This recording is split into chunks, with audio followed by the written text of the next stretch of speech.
Dalam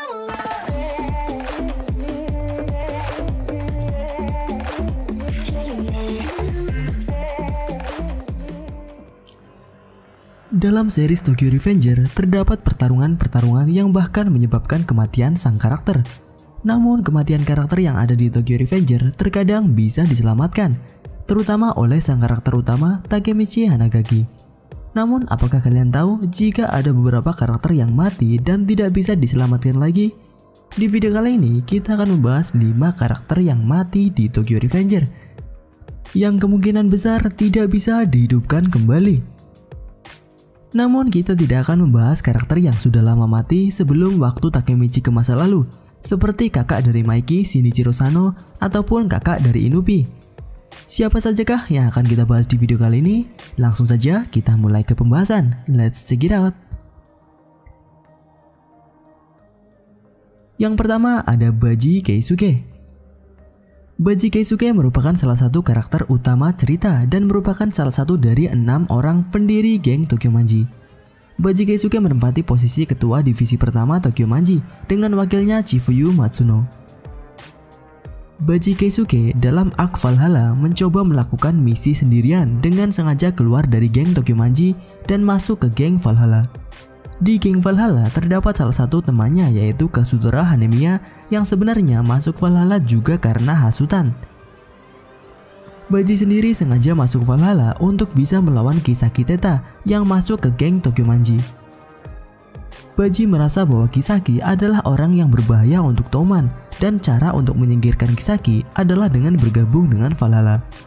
Namun ketika pertarungan Valhalla versus Toman, tepatnya di komik chapter 57, Baji Keisuke tiba-tiba ditusuk dari belakang oleh Kazutora. Kazutora dihasut oleh Han Masuji bahwa Baji akan berkhianat kepada Kazutora. Padahal Baji hanya ingin melawan Kisaki saja. Namun walaupun ditusuk oleh Kazutora, Baji merasa tidak boleh mati di tangan Kazutora karena Maiki pasti akan marah kepada Kazutora. Sehingga Baji Keisuke menusuk dirinya sendiri agar Baji Keisuke dianggap mati bunuh diri, bukan karena dibunuh oleh Kazutora. Baji Keisuke mati di chapter 61. Selanjutnya yang kedua ada Emma Sano. Merupakan salah satu karakter yang sangat penting dalam cerita Tokyo Revenger, walaupun bukan karakter yang bisa bertarung seperti yang lain. Pentingnya Emma dalam cerita adalah karena hubungannya dengan Maiki dan Draken. Emma merupakan adik tiri dari Maiki dan juga orang yang dicintai oleh Draken.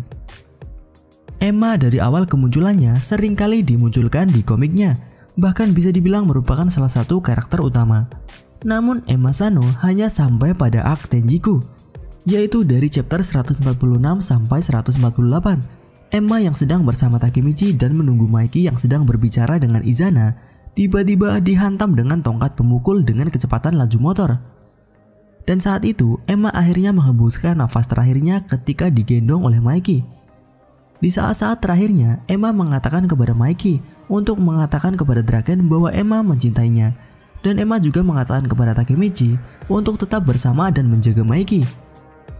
Emma Sano mati di chapter 148. Dan untuk pelaku yang menabrak Emma dan memukulnya dengan tongkat pemukul, dia adalah sang dark hero Kisaki Teta.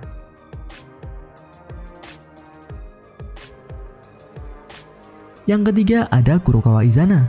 Izana merupakan pemimpin dari geng Tenjiku dan juga mantan pemimpin geng Black Dragon generasi ke-8. Kurokawa Izana juga merupakan kakak tiri dari Maiki dan orang yang juga pernah bertarung 1 lawan 1 melawan Maiki.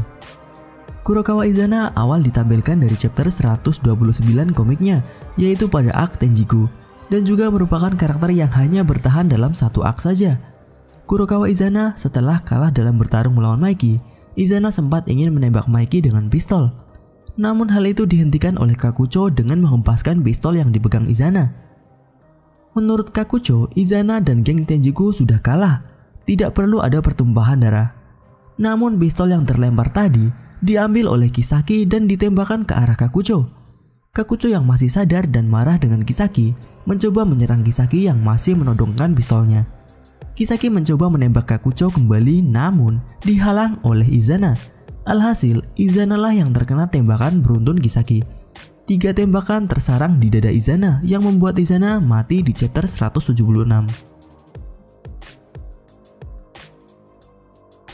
Selanjutnya yang keempat ada Kisaki Teta, sang musuh nomor 1 Tokyo Revenger. Kisaki Teta yang selama ini dikejar-kejar oleh Takemichi untuk disingkirkan agar bisa mengubah masa depan yang lebih baik. Akhirnya di chapter 185, Kisaki Teta mengembuskan nafas terakhirnya, yaitu dimulai dari kekalahan Tenjiku terhadap Toman yang membuat Kisaki kabur dari pertarungan dan dikejar oleh Takemichi dan Draken. Draken bertarung dengan Hanma Suji, sedangkan Kisaki Teta bertarung dengan Takemichi. Dalam pertarungan ini, Kisaki yang membawa pistol berhasil dihentikan oleh Takemichi dengan tendangannya dan berbalik Takemichi yang menodongkan pistolnya kepada Kisaki. Kisaki berhasil lari dari Takemichi ketika Takemichi lengah, namun di tengah jalan, Kisaki berhenti berlari hanya untuk membalas kata-kata Takemichi. Takemichi berkata untuk tidak membiarkan Kisaki kembali ke masa depan, dan Kisaki yang kaget karena Takemichi berpikir Kisaki bisa datang dari masa depan. Kisaki tertabrak oleh truk, tangan dan kakinya patah. Banyak darah bercucuran dari kepalanya. Walaupun sudah diambang kematian, Kisaki masih tetap tidak ingin mati. Namun takdir berkata lain. Kisaki mati di chapter 185. Yang terakhir adalah Yasuhiro Muto, mantan ketua divisi kelima Tokyo Manji yang menjadi anggota dari Tenjiku. Muto atau Musho setelah pertarungan Tenjiku dengan Toman berakhir ikut menyerahkan diri dan dipenjara. Namun Muto mendapatkan keringanan hukuman, yaitu hanya sekitar 6 bulan di penjara saja. Tidak seperti yang lain yang sampai 2 tahun lamanya. Keluarnya Mucho dijemput oleh Sanzu dan Sanzu membawa Mucho ke tempat di mana insiden Kanto terjadi. Sanzu merupakan mantan wakil kapten divisi kelima Tokyo Manji, partner dari Muto. Namun dengan membawa Muto ke tempat insiden pertarungan Tenjiku dan Toman, juga dengan membawa tas panjangnya, Sanzu tiba-tiba mengeluarkan pedang dari tasnya dan menebas Mucho dengan sekejap mata, dengan mengatakan Mucho adalah pengkhianat. Menurut Sanzu sudah berbohong kepada Mucho sejak dari awal pertemuannya. Walaupun Sanzu selalu mengikuti Mucho, bagi Sanzu, orang yang dikagumi dan dihormati adalah Sano Manjiro. Dan Yasuhiro Muto mati di chapter 206. Nah, bagaimana menurut kalian mengenai 5 karakter yang kemungkinan besar tidak bisa hidup kembali ini? Apakah ada salah satunya yang merupakan karakter favorit kalian? Tuliskan karakter favorit kalian di kolom komentar. Dan bisa saja di chapter ke depan ada banyak lagi karakter yang akan dimatikan oleh Wakuiken Sensei. So, bersiaplah. Itu saja pembahasan kali ini. Jika kalian ingin pembahasan mengenai Tokyo Revenger selanjutnya, tuliskan pembahasan seperti apa yang kalian inginkan di kolom komentar, dan mungkin akan kita bahas di video selanjutnya. Klik like jika kalian menyukai pembahasan kali ini, dan klik dislike jika tidak menyukainya.